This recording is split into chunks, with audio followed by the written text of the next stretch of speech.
Okay, welcome back, everybody. Ooh, hold on, I got a couple more to get in.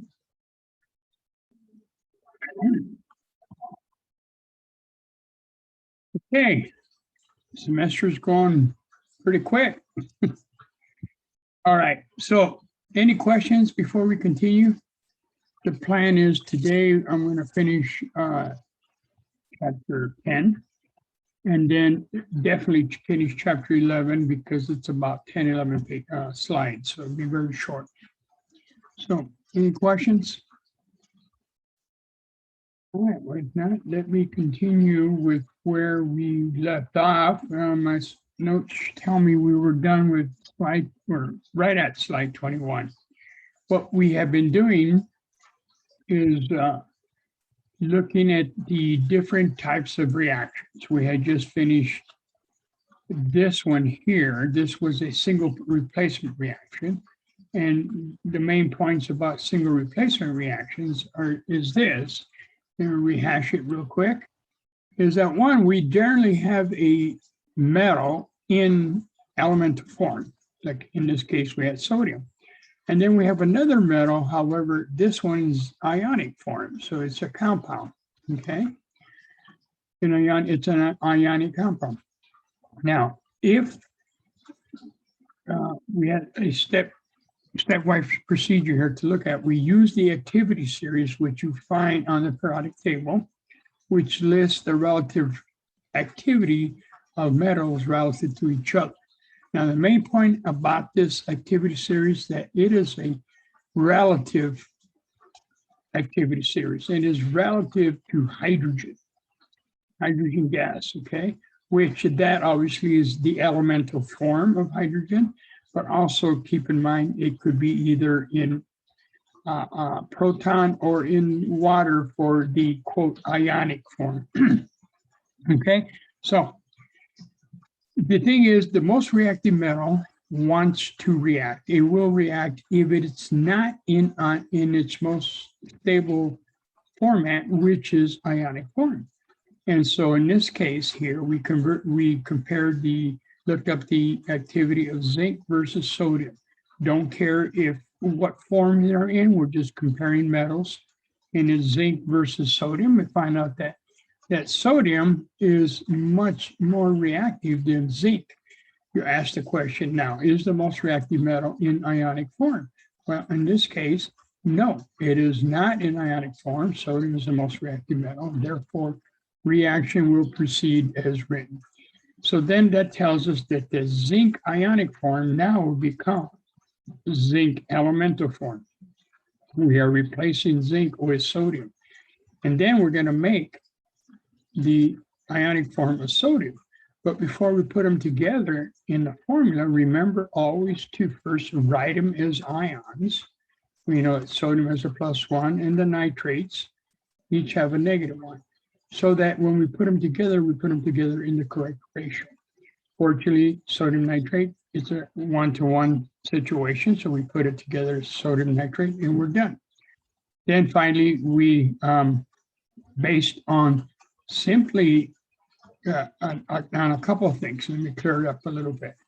Once we do that, that's why these question marks are here, we figure out their states. Well, what about the state of zinc? We know that of the 118 elements that we have, 2 of them are liquids, 12 of them are gas, and the rest of them, which happen to be metals, are solid. So automatically we know that zinc is a solid, and therefore we write it with S in parentheses. Or what about the ionic compounds that are left over? Well, that is determined by the solubility rules. If we look at the solubility rules, you will see that nitrates, regardless of what they're bonded with, are always 100% soluble, okay? Therefore, we put 8Q. And so you see, we're drawing from a variety of sources to put this reaction together. You know, we draw from the element, from the periodic table to tell us what kind of charge the ions have so we can put them together properly. We also draw from the polyatomic ion table so we know what charge the nitrates have. Okay, we draw from the solubility table to tell us the physical state of some of these molecules. Okay, so we're trying to put it all together here. Then we balance it and to make sure that we want to keep Mother Nature happy, if you will, because we have, if we start off with 10,000 zincs, we're going to end up with 10,000 zincs in some form or the other. Okay, so we did that one. Now, the driving force here is the most reactive metal wants to be in ionic form. Okay, and if the most reactive metal is already in ionic form, then there's no reaction. So let's take a look at this reaction. We have strontium bromide, okay, and we have aluminum. So we use the activity series. You got strontium sitting here, and we have aluminum sitting right here. So step number one, we compare strontium versus aluminum with respect to reactivity, and we determine that strontium is greater, more reactive than aluminum. Okay, and then third is strontium in ionic form, or is it in an ionic compound? Okay, if the answer is no, then we get a reaction. If the answer is yes, then we get no reaction. Okay, in this case, the answer is no, because the most reactive metal is strontium, and it's already in ionic form. It's strontium bromide. Therefore, for this particular reaction, we get no reaction. Okay, so if you get no reaction in this form, guess what does that tell you? That tells you that the opposite will get you a reaction. What I mean is, let's start off with aluminum in ionic form, and let's say aluminum bromide. We know the formula for that because aluminum is a +3, the bromides are -1, so there's 3 of them. And we start off with strontium. Okay. In this one, we had strontium in ionic form. Here we have it in elemental form. Same questions. Strontium is more reactive than aluminum. Okay. Is strontium in ionic form? The answer is no. Therefore, this reaction proceeds to give us strontium bromide plus aluminum. Okay. And this would be aqueous. So you see the opposite.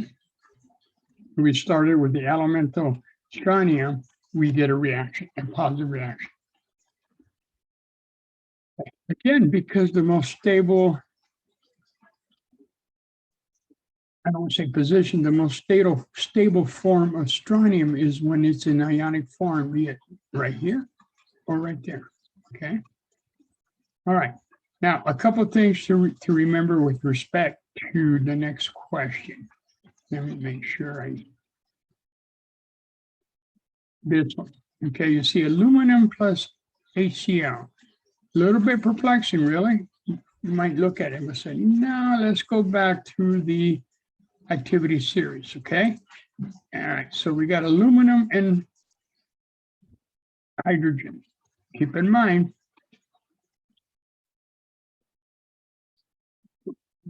here, we got hydrogen chloride, hydrochloric acid, and aluminum.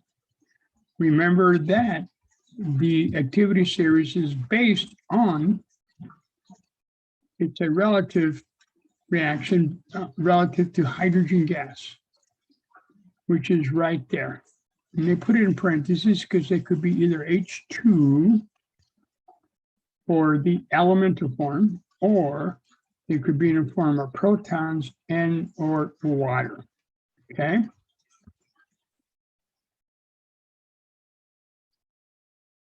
Now, the metals that are highlighted in dark white here and underscored are extremely reactive metals. And I'm going to designate those as M prime. Okay, that represents everybody from lithium to sodium.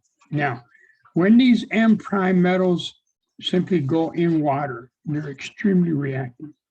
And what happens is they react violently with water and they form metal prime hydroxide plus hydrogen gas. Okay. In fact, if we were to put pH paper in this solution, so recall the pH paper, the blue litmus paper, and the red litmus paper, after the reaction was done, if we checked the pH of the liquid that's left over, it will cause red litmus paper to go to base, because in this process, they made the metal hydroxide could be made. So sodium hydroxide, calcium hydroxide, those are all basic solutions. The point is the M prime metals are extremely reactive. Now, when we deal with these other ones from magnesium to lead, they are not as reactive with water or an acid. Okay, excuse me, not acid. They're not as reactive with water by themselves. They require a little bit more acidity for them to react. Okay, and so I'm going to call those M double prime, and that's the metals from magnesium to lead. Now, to get those to react, you need an acid source. I'm going to write down HX. X could be any halogen, bromide, chloride, and so forth. It's an acid. And what happens here is you generate the corresponding M, the metal double prime halide, chloride, bromide, iodide, plus hydrogen gas, just like the first reaction. Okay, notice here, the H, we're comparing hydrogen and metal. And you ask the question like you normally would. We got hydrogen in the form of water or in the form of proton. You ask the question, which is more reactive? Well, obviously, in the case of the metal prime ones, the metal's a lot more reactive, okay? And so that reaction procedure is written up here. For the ones from magnesium and lead, the H plus, which is the ionic form of hydrogen, is less reactive than the metals. So there's still a replacement. The metal replaces the hydrogen, okay, right here, just like the top one. The metal replaced the hydrogen, one of the hydrogens of water to form magnesium hydroxide. And the hydrogen went back to the elemental form, okay? And that is how hydrogen is working. Now, for the other guys up here, copper and gold, for our purposes, they're very unreactive. They won't react. Yes, they will react, but it takes some vigorous acidic conditions to get them to react. Okay.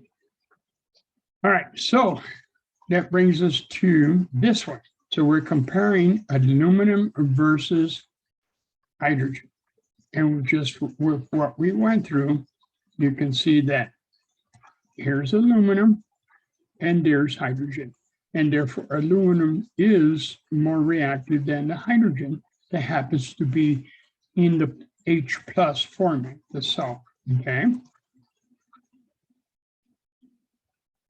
Which means that we're going to create hydrogen gas,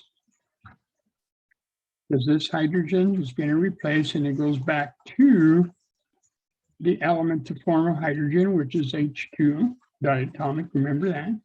And the aluminum now becomes ionic with the chloride. So we need to first write the ion, which is of aluminum, which is a +3. It's a group 3 element, metal. And the chlorides each have a -1, group 7, right? So we need 3 of them to balance a +3. So the other product is aluminum AlCl3. Okay, so I got them all together. What do we know about the solubility? Is it solid, liquid, gas? Well, we go look at the solubility rules and we find that the chlorides here, in this case, are soluble. Okay, that's rule number 4 of your periodic table. All halides, chlorine, bromine, iodine, are soluble unless they are bonded to silver, mercury, or lead. Okay. So this guy is soluble as written. Okay, let me clear that up and put ours. And there's the states, and then we got to balance them out. Okay. This one, unfortunately, takes a little time, takes a little trial and error. You try balancing the chlorides first. Okay. Then followed by the hydrogens. All right. There are YouTube's on our website, YouTube videos concerning these different types of reactions. By all means, go up there and get on the site and take a look at them. All right. So with respect to single replacement reactions, it's a flow chart. You ask the question, which is more reactive? Which metal is more reactive? Slash hydrogen or water, okay, depending on what you're doing. Because remember, the relative reactivity is relative to hydrogen. So which is the most reactive metal? If the most reactive metal is in salt form or ionic form, that's yes, then there's no reaction because that metal is in its most stable state. If it's not, then yes, then you get a reaction and then the principles get exchanged. The metal changes, now becomes ionic, okay? The element now goes to ionic. The ionic you started with now goes back to elemental. All right. So, any questions about the single replacement reactions? Because that brings us to the double replacement. And we did one example of this, but in essence, what's happening here is pretty straightforward if we look at this and analyze the general equation. First off, you can see that both reactants are soluble in aqueous solutions, okay? They're soluble. So most of the time they are clear solutions, colorless solutions. And then what happens is that you put them together and a solid is formed, a precipitate is formed, all right? And so what's going on here is this. AX and BY are ions, and they're totally 100% soluble. They're totally dissolved in solution. So the anions and the cations are roaming around in solution, right? When I mix them together, the partners rearrange themselves. So you go from AX to AY, whereas the BY ion goes to BX. Now, what drives this reaction is the solubility rules. Okay. If one of the products is insoluble, then we got a positive reaction. Okay. If both new products are soluble, let's say AY was soluble, then we would get no reaction. So one of the new products that are created must be insoluble, and again governed by the solubility rules.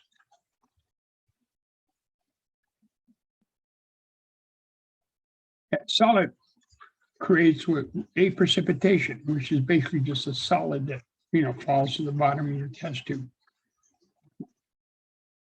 Okay, I'm going to precipitate.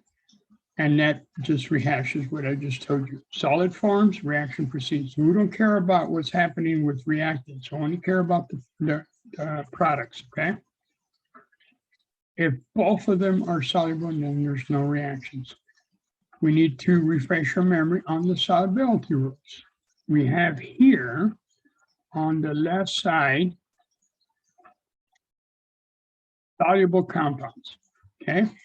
Number one, These cations right here, the big four, lithium, sodium, potassium, and ammonium, whatever they're bonded to makes no difference what it is, that molecule is soluble, okay?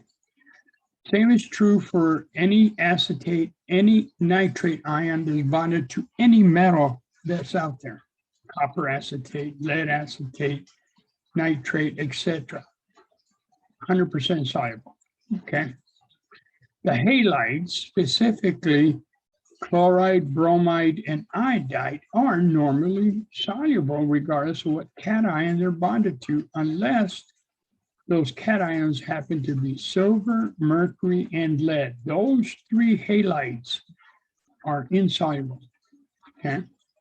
Silver chloride, silver bromide, silver iodide, mercury, chloride, mercury, bromide, mercury iodide, all of them insoluble. Number 5, the sulfate ions, normally 100% soluble with whatever cation is bonded to, except for those 5, which are calcium, strontium, barium, silver, and lead. Those 5 are insoluble, okay? Which brings us to the right side of the table, the insoluble table, okay? So for the carbonate, the chromate, and the phosphate, no matter what they're bonded to, they are classified as insoluble unless they are bonded to the big four right there. Lithium, sodium, potassium, and ammonium ions. Those are soluble. Everything else, insoluble, okay? Same is true for sulfides. Sulfides are normally 100% insoluble unless they also are bonded to the big four, but on top of those 4, there are 3 more: calcium sulfide, strontium sulfide, and barium sulfide. So there's 7 examples of sulfides that are classified as soluble, which means all 10 billion, whatever, thousand other sulfide compounds are out there are insoluble. And then finally, the last one, same is true of hydroxide. All hydroxides are normally insoluble unless they're bonded with the 4, and for calcium, strontium, and barium. So there's 7 examples of hydroxide compounds. They're classified as soluble and everything else as insoluble, okay?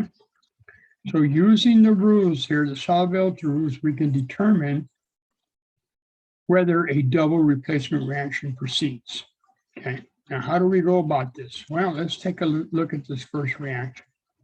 My suggestion is first to break everything down to ions, okay? And so we have barium nitrate. Okay, we know from the polyatomic tables that the nitrates are -1. If not, that should be something pretty, we've been using it quite a bit now. So the nitrates, hopefully you can know that they got a -1 for the whole unit. Okay, so barium, the barium ion is in group 2. It will always have a +2 charge, okay? The nitrates, as I stated, have a -1, and guess what? There's 2 of them here, so I'm putting the 2 there. Tell me that. I'm breaking down the reactants into ions first. Now let's look at the magnesium. I'll choose a different color. So we have magnesium here that, again, also like barium, is in group 2, so it has a +2 charge. The SO4 is the sulfate.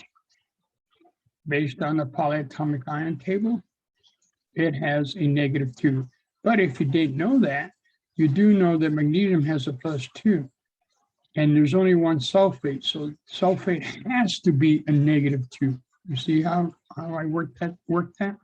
Okay, now, what I'm going to do now is just simply exchange partners. The barium is going to bond with the sulfate. Okay. And the magnesium is going to bond with the nitrate. So let's put them together. Now I put them in ions first because now I know how to put them together with no problem because they're already in ionic form. The magnesium is a +2. The nitrates each are -1. So therefore I need 2 nitrates for every magnesium that I utilize. Now at this point, I can check to see if the physical state of magnesium nitrate. When I go down to the solubility table, guess what? Number 3, nitrate. All nitrates are soluble, plain and simple. So that means that this guy is an aqueous, okay? So that took care of magnesium. Now let's do the barium and the sulfate. Fortunately, it's a 1-to-1. You got barium's a +2, sulfate's a -2. I simply need 1 of each. So the other new product is barium sulfate, okay? Let's find the solubility of barium sulfate. Okay, no, look at number 5. Normally, sulfate ions are soluble, with the exception of 5. Calcium, strontium, guess what? Barium, insoluble. Okay, so this means we put an S here. It also means that we have a reaction because one of the products is insoluble. So we have a reaction. So that is the reaction we put. I got that. Here's our products. Okay. Next thing to do, balance them. Okay. Well, my suggestion, follow the polyatomic ions, PAI. Follow the polyatomic ions. All right. So here I got 2 nitrates on the left side, reactant side. And on the product side, I got 2 nitrates. So I'm good to go there. Okay. Sulfates. I got 1 sulfate on the reactant side, and I have 1 sulfate on the product side. So I'm good to go there. We got 1 magnesium on both sides, and 1 barium on both sides. And just by default, in this particular case, it just balanced each other out. Okay. And let's clear my mess and we'll put down the type material. So there's the formula. Okay. And by default, by breaking them down to ions and making sure you put them back together again with the correct number of each, it just fell into place, okay, as far as balancing. So we have a positive reaction when you get a mixture of barium nitrate and magnesium nitrate and you mix them together, you generate or you create barium sulfate, okay? Barium sulfate. All right. Sometimes the question I've been asked a couple of times for those of you doing the lab is, what is the net reaction? I'm going to throw this in here. Well, if we look at the net reaction is simply what happened, anything that had a positive process, because look at this, the magnesium nitrate, it's still in solution. It's not doing anything. Nitrate is still sitting there in solution, you know, because it's soluble, okay? The barium sulfate is not. It's not soluble, it's insoluble, okay? So the only thing that happened here, the net process, the net reaction is the barium plus the sulfate reacted to form barium sulfate, salt, okay? That is the net reaction. Everything else, they're spectators. They're not really doing anything. They're just sitting there to keep the charge balanced.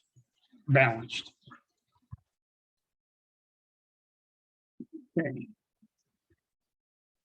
All right, so balance of polyatomic ions. Let's do another one. Okay. I advocate breaking everything down to ions. So we got lead. Question is, what charge do we have? Well, we know that the nitrates each have a -1. There's a total of -2 there. So what does that mean? That this means that lead must be a +2. Okay, because each nitrate's a -1. And then we have 2 nitrates here. Okay. Now the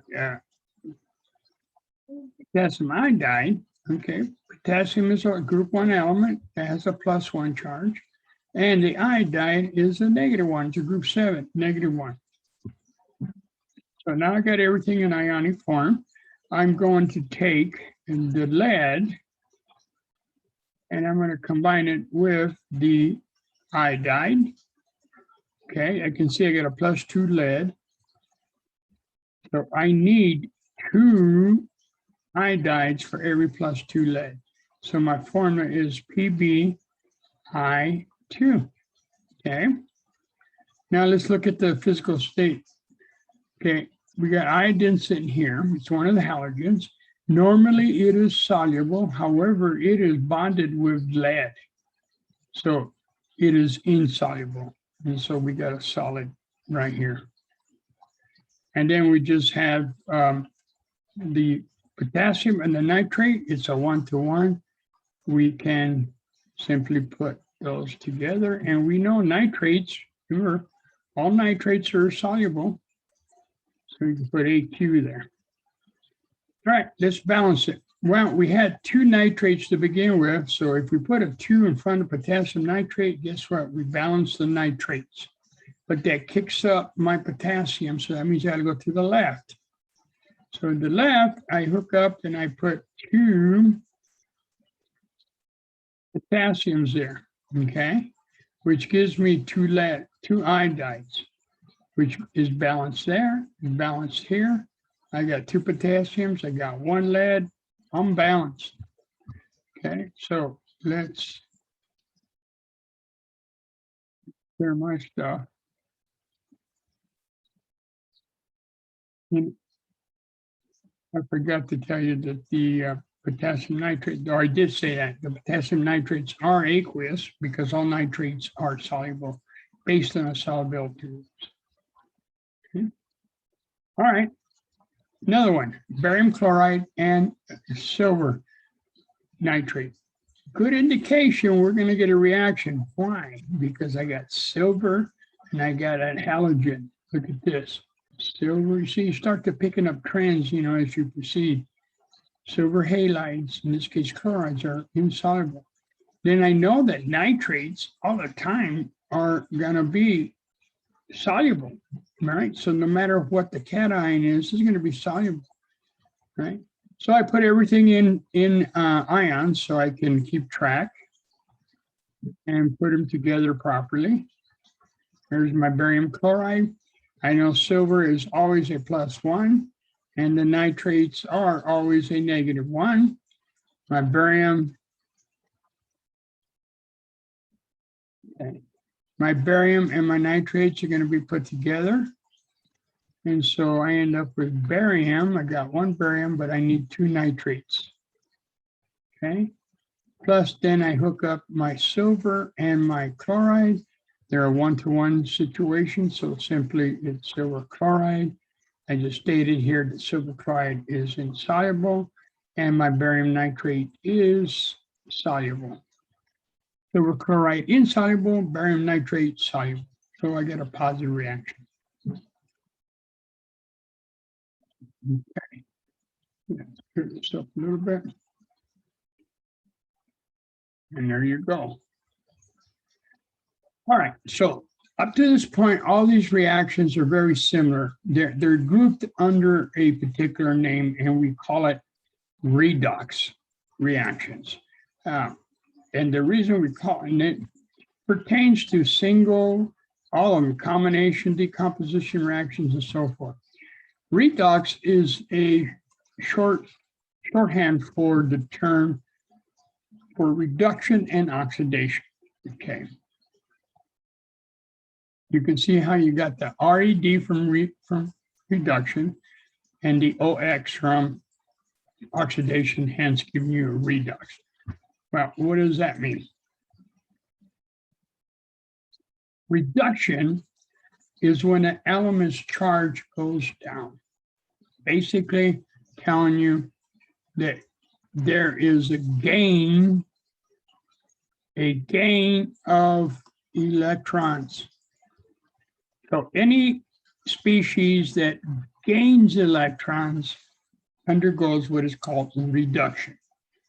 The halides, the nonmetals, all gain electrons. They underwent reduction, okay? Whereas oxidation, I'll come back to the charge goes up and down here in a minute. Oxidation is when elements, their element charge goes up. What that actually means is that they lost electrons. So all the metals have a tendency to lose electrons. So their oxidation number goes up. Okay, they lost electrons. For example, sodium metal loses 1 electron.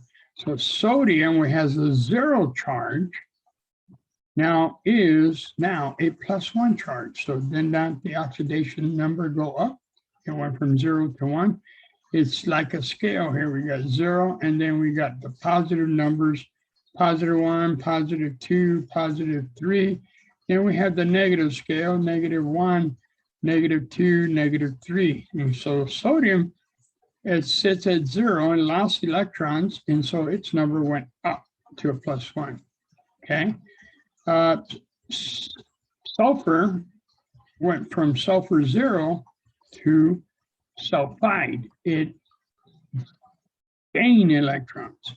And so far, by gaining electrons, its oxidation number went down with respect to value of positive and negative, okay?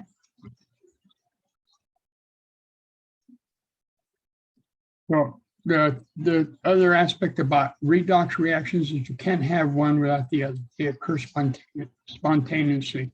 If you're working on your electronic device right now off the battery, on one side of the battery, you're gaining electrons, and the other side of the battery, you're losing electrons, okay? Hence, that's why you got a plus side and a negative side. Okay, so redox reactions occur simultaneously.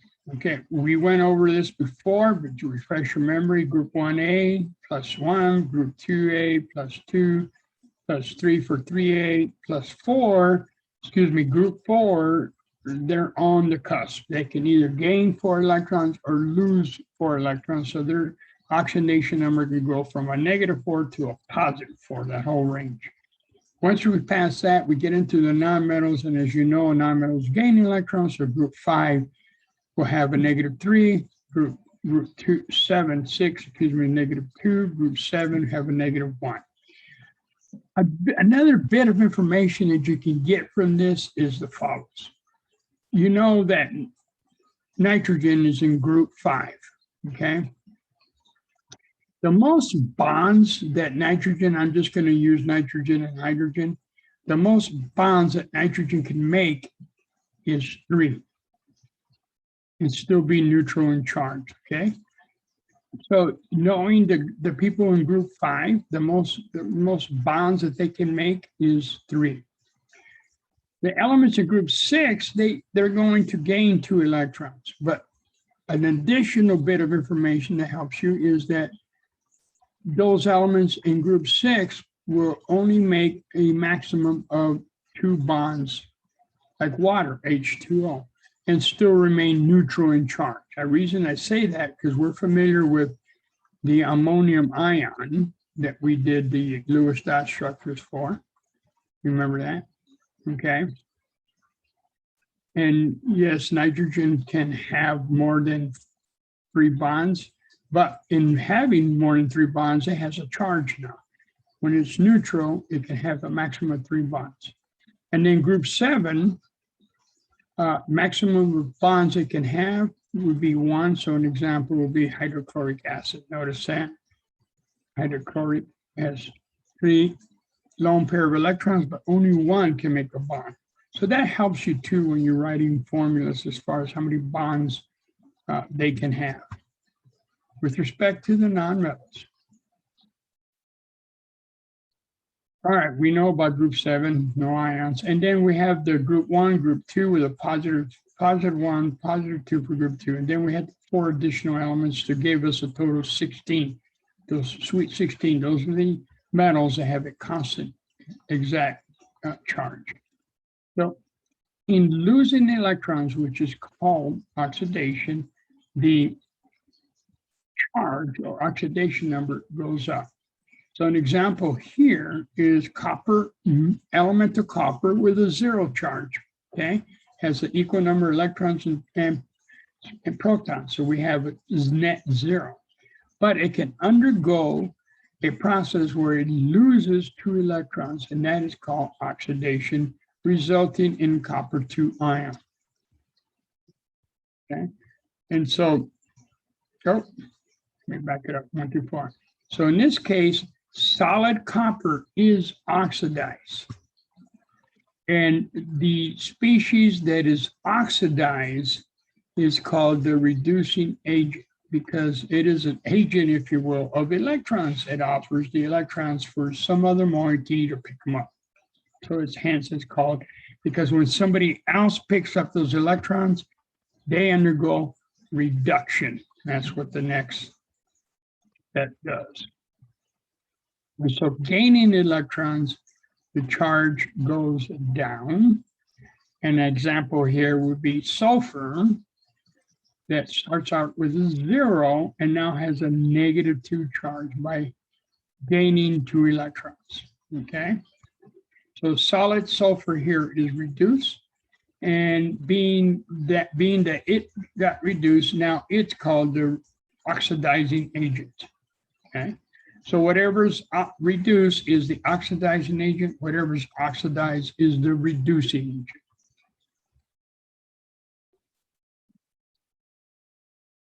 Right, so always have oxidation. You always have a redox. When something is oxidized, something else has to be reduced. Okay, and whatever is reduced in some reaction, it's that whole molecule, be it an ion or be it the full name of the compound, depending. We'll get some examples to explain this a little bit clearer. Okay. For example, we have in this case we have copper +2 in the presence of iron 0. And what happens is there is an exchange of electrons. Iron gives up its electrons and copper picks them up. And so copper went from a +2 to a 0. So its charge went down. So it got reduced, right? Think about it. If I have a +2 positive attitude and I pick up a -2 attitude, -2, I pick up negativity, my +2 goes down, right, to 0, in this case to 0. So I've been reduced. When I look at the iron starts off at 0, because even number is that same number of protons and electrons, but it gave up 2 electrons. It gave it up and gave them to copper. And so it went from a 0 to a +2, so it underwent oxidation. So it was oxidized. And so what was oxidized in this example is the iron solid, and what was reduced is the copper 2 ion, okay? If this would have been like copper 2 chloride or something like that, then we would have said the whole molecule, copper 2 chloride, not just the ion, but we're only given the charge here. And so the oxidizing agent is the copper 2 ion, and the reducing agent is the solid iron. Okay, let me give you a real life example. Here we have cobalt nitrate, specifically cobalt 3 nitrate, and in the presence of platinum, there's an exchange where you create platinum nitrate plus cobalt solid. Okay, that cobalt nitrate is an actual compound that is utilized for treatment of a lot of cancers. Anyway, it's a very expensive molecule because of the platinum, obviously. All right, so as you can see here that the cobalt, it's an ionic form, okay? And then it's in specifically cobalt 3 nitrate because there's 3 nitrates.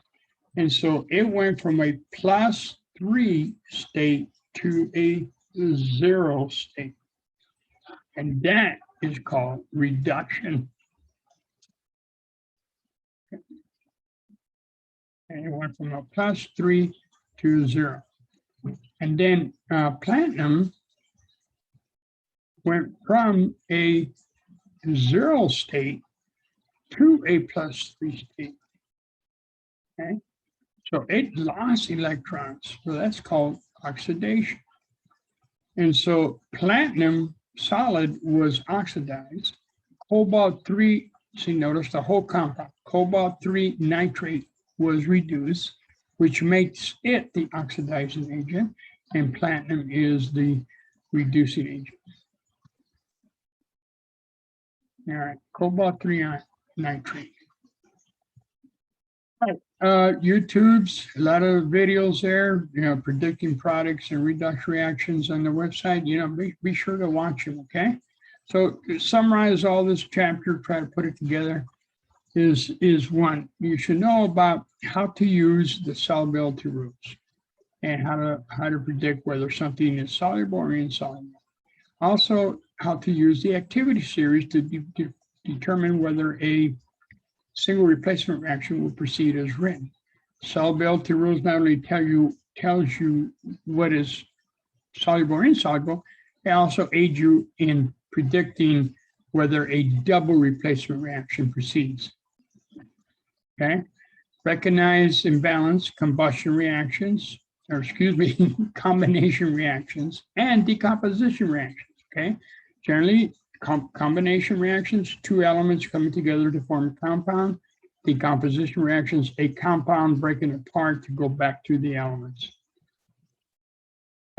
We talked about single replacement reactions, be able to recognize what it is, write the products, and make sure, obviously, to balance them. And also with the double replacement reaction or precipitation reaction, be able to write down the reactions and be able to balance. A single replacement reaction, to balance them, a little bit of trial and error. Double replacement, follow the polyatomic ions, which most of the time that's what you're going to see. Acid-base reactions, that's a reaction, a neutralization reaction of a proton and a hydroxide. Recognize you have an acid, recognize you have a base, also recognize that it takes one proton, one hydroxide to give us one water, okay? And to balance these, follow the hydroxide, follow the protons. Combustion reactions, we're only going to combust hydrocarbons made up of nothing but carbon and hydrogen. Oxygen is required, obviously, to burn anything, you need oxygen. And the only two products you're going to get, carbon dioxide and water, okay? And identify in the reaction, what is oxidized, what is reduced in their respective agents, okay? Remember, oxidation is loss of electrons and reduction is gain of electrons. All right, brings us to chapter 10. Any questions about that?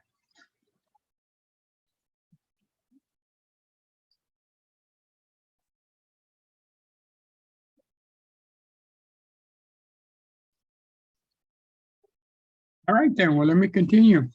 We'll finish this one here. You can see there's 11 slides, very short and sweet, and which is kind of interesting because thermodynamics is pretty complicated or a pretty big field of chemistry and physics.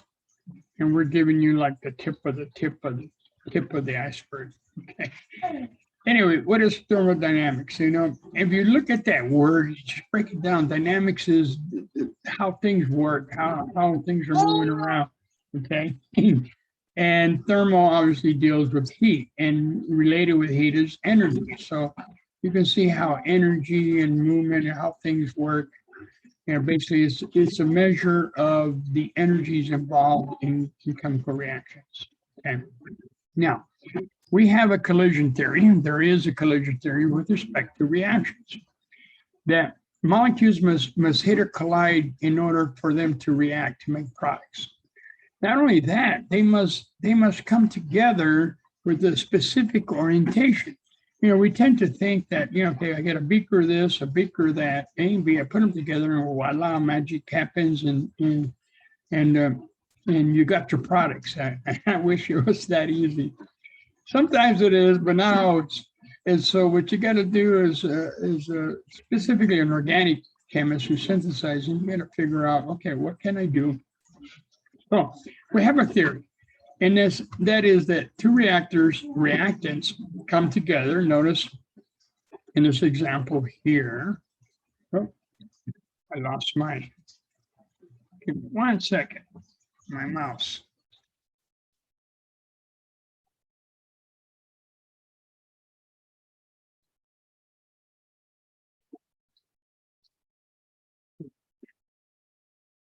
Let's see if it came back. Oh yeah, came back. All right. And so you can see here that we have two diatomic molecules coming together to form some product over here, specifically a compound, because the products that are generated consist of a blue and a yellow, okay? It's a compound, two different elements. Now, they have to come together with specific geometry, okay? And not only that, they got to come together with a specific amount of energy. And we're going to talk about that here in a bit, what type of energy that is. But once they come together, they go through this, what is called a transition state, okay? This transition state is an area where we're breaking the bonds, the original bonds here. But then we are making new bonds for the new molecules that are being created. Okay, so we can shorthand TS, transition state, where it has properties of reactants and properties of products over here. These are the products that are being created, and these are the reactants, obviously. Okay. Now these transition states are very short. They don't exist very long, but they're there for a time period. And to get to that state requires a specific amount of energy. No, so not only that, you have a specific amount of energy and a specific orientation.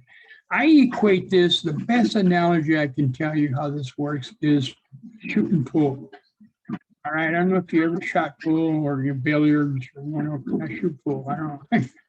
All right, you got the cue ball, you're trying to get the ball in the corner pocket, okay? You got to hit it with the right angle to make that 90 degree or whatever degree you got to make it to get to the corner pocket or side pocket or whatever, or you got to bank it or you got to, whatever you set that up to make that ball. Not only do you have to set up the right orientation, you got to hit that ball with the right amount of energy. Because if you hit it too hard, boom, it's not, you might shoot it, kick it right out of the pocket. You don't hit it with enough energy, you're not even going to come near the pocket, okay? So that's how chemical reactions are.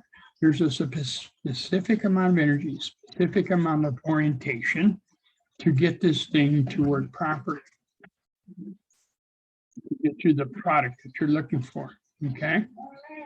So we can increase the number of collisions. We can do that by adding more reactants. If I have, only two, the way I look at it is this way is, if I have a room full with two balloons and I got a big giant place, okay? Well, these two balloons are going to be bouncing around. They're not going to bounce around and hit each other very often because the room is humongous. So what can I do? I fill the room up with balloons, two different colors, because when they come together, that's what I'm trying to do, get these two balloons to come together to do something. All right. So if I add more balloons, more material, I get a better chance of a process to occur. A couple other things I can do. I can reduce the room, increase the number of collisions by increasing more material, or decrease the size of the room, or I can heat it up. By heating it up, I put energy into the system and I cause more collisions, but I got to be careful. I don't want to heat it too much because it can cause some of the molecules Either the reactants or the products will decompose. So you got to balance your reaction. You can do multiple things in their different conditions to maximize your reaction. All right. So they got to have enough energy of activation. That is the minimum amount of energy necessary for two reactants to form product. If I don't have enough energy of activation, then I won't get a product. Molecules have to be orientated correctly, like I just stated, okay? I can increase the rate of reaction by increasing the reactants, more concentration, more collisions, as I stated. Or I can increase the temperature, okay? Causes the molecules to go to bang up against each other faster, more collisions, more product. Or I can do this, I can add what's called a catalyst. Now, our body is loaded with catalysts. I can tell you this, without those catalysts, life as we know it wouldn't exist, because there's chemical reactions that occur in our body that without the catalysts, they never would get together to form what need to be formed. We'll be in big trouble. And the catalyst, all that does is actually reduce that energy of activation. My personal exposure to catalysts is once in graduate school, I set up an experiment which consisted of putting two reactants and sealing them in sealed tubes. I put got about a dozen of them ready. You take those tubes, you put them in a constant bath because you want to maintain a constant bath. And then periodically, you would take a tube out and cut it, tube open, and analyze the material. We were doing reaction kinetics, meaning studying how this reaction proceeds over time. By the moment I put the tubes into the bath, I took one step and the whole thing erupted. And what happened was after we cleaned up the mess and figured out what's going on, I missed a step in cleaning my glassware, which meant I had probably trace amounts of metal like iron, copper, which activated the reaction, made it go very fast. All right. So again, energy of activation, a minimum amount of energy needed to react, to turn reactants to products, okay? We also have equilibrium reactions, which are similar to, if you think about it, the solubility, where we have most of the material maybe to the left is solid and some ions. But there's some reactions where you see here A and B reacting to give you C and D. And those arrows, that is the rate of the reaction forward and the rate of reaction reverse. And at an equilibrium, the rates are both the same here. The rate of going forward equals the rate equally going backwards, excuse me. We have what are called energy profiles to kind of demonstrate visually what's happening in the reaction, okay? Now, as I mentioned before, we have what's called a transition state, and that is where the reactants and products meet and they're breaking and forming new bonds, okay? Very fast, very high energy place, unstable species, occurs very quickly and then goes on to products, okay? We have this property called delta H. That is the change of the heat energy. That is basically the energy. When I say energy, I'm also talking about heat. Heat and energy are related. So in this case, they're talking about products heat. It's the product's energy minus the reactant's energy. Okay. Now, let me draw something for you because I'm going to make reference to the table on the far right. So what we have here is a graph that kind of represents the energy profile. We have energy units here on the y-axis. And then the x-axis, basically, we have what's called a reaction coordinate. It's like, if you were able to take a look at a process and take a snapshot of it at time equals 0, then time equals whatever second, take another snapshot over time. So it's a function of time down here at the bottom. The result is this: you start off a reaction, and maybe let's say we start off right here at this level. Okay, these are my R's or my reactants, whatever the case may be. Well, they start coming together, and we can actually collect data points, but eventually you make a graph that looks like this and then drops down here. And you have a level where the products are now. I'm going to call that P. So reactants start over here. Okay, and then my products end up way over here. And so dotted lines. So let's say for argument's sake, these are energy units. I'm just going to say 10, 20, 30, 40, 50 energy units. There's our graph. The exact units is not important, just energy units. So you can see that our reactants begin at 20 energy units, and while the products end up at 10 energy units when everything's said and done.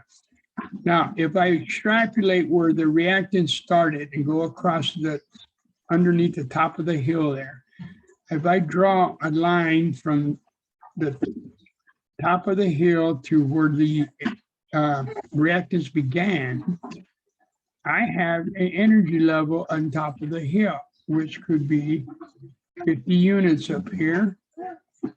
And my reactants are at, say, 20 units. So the difference, 50 minus 20, tells me that my energy of activation, which this is what this is called, that's the top, that's that hill. That's how much energy I need to get past that hill to get on top of the hill, which is my transition state. So based on the arbitrary units I have here, my energy of activation is what I got, 50 and 20, I got 30 units. So it's 50 minus 20, 30 units of energy required to get on top of the hill. And once I'm on top of the hill, now the rest is downhill. They go into products, no problem. So that is the minimum amount of energy I need for a reaction to proceed in this crude example that I got written here. Now, from the energy, where the energy level that the reactants were, which was 20, and then down to where the products ended up, which down here is 10 units, okay? This is called the delta H. This is the energy of the reaction. And that by definition is simply delta H is the energy of the products, which is 10, minus the energy of the reactants, which was 20. And so here, 10 minus 20 gives me negative 10 energy units. Negative, that's important. Negative tells me that this is what we call a exothermic reaction. Remember those a while back? We talked about an exothermic reaction. This reaction gets hot because it gives off heat, okay? And so the takeaway here is this. Notice that. Do I have to put numbers in here to demonstrate you got a negative number? Well, to show you, yeah, you could, but notice that for an exothermic reaction, the energy of the products is lower than the energy of where the reactants began. Okay, therefore giving me a negative delta H, therefore giving me a exothermic reaction. Delta E, in this case, is 30 units. It's always going to be 30 units. Positive, I should say. It's just the energy difference between the transition state and the energy of where the reactants were. Okay, so that's 50 minus 20 gave me 30. That is the minimum amount of energy this hypothetical reaction requires to go forward. Okay, so delta H is the change of heat energy or change of the reaction. And we have two types of reactions. Recall we had an endothermic and an exothermic reaction. Let me clear this up a little bit. And the main difference is that an endothermic reaction required energy, and it took energy from the environment, and so it made it cold, a cold reaction. Whereas an exothermic, when it reacted, it gave up heat, and it got hot, okay? All right, so those are the two diagrams. The question here is exothermic. Is this an exothermic? Delta H positive or negative? Well, we can arbitrarily put values on there like I just did, so you can see the number, you know, and I can go, you know, and 20, 30, right? And so this is at 10 units of energy, and we'll call this 30 units of energy. So 10 minus 30 gives me negative 20 energy units. So being negative makes it exothermic. You can go that route until you're comfortable with it, or just recognize that the energy level of the products is much lower than the energy level of my reactants. Okay. That's negative. So now the opposite for endothermic is this. It's showing you right here. The energy level of my products is much higher than the energy level of my reactant. So if this was 20 and let's say this is 50, well, delta H will be, 50 minus 10, which gives you 40E, which is a positive number, positive 40E, okay? So delta H would be positive in value for an endothermic reaction, and this reaction requires heat from the environment, so we get cold. So bottom line is this: regardless of an endothermic reaction or exothermic reaction, be able to identify from a graph where the delta S is at, which is right here, where delta H, which is given here, which is the difference between the energy level of the products minus the energy level of the reactants, be it like this or be it the opposite. Okay, identify where the reactants start, the products start, and identify the energy of activation, which is right here. And that is the minimum amount of energy for this reaction required to proceed. Okay. This one here, you can tell that the products is much higher energy-wise than the reactants. So I end up with a positive value, which means that it's a endothermic reaction. Okay. Here you could have both slides here side by side. Identify, look where the products are here. Products here are much lower energy for exothermic, whereas products here much higher energy for endothermic. All the other units, the transition state energy of activation, same spot. All right. So with the catalyst, well, normally you can see this is the normal route for a normal reaction. And when you add a catalyst, you can hopefully see that distance here. This is energy of activation, but this is also the energy of activation with the catalyst, and it's much smaller than without the catalyst. And so in essence, all the catalyst does is lower the energy of activation for any reaction, and it really itself doesn't get involved with the reaction. It does something to help lower the energy of activation. It can do multiple things. It can bring reactants together in close proximity so they can react. Any multiple things can be used. The catalyst can attribute the reaction to proceed to go faster or to occur. Not necessarily go faster, but to occur. Okay. Now, that being said, ladies and gentlemen, just in time, look at that, 5 minutes to spare. And that is the end of chapter 11. I think the best thing, the biggest takeaway is this: you have an energy profile, be able to label those properties of the energy profile. Transition state, delta H, reactants, products, energy of activation.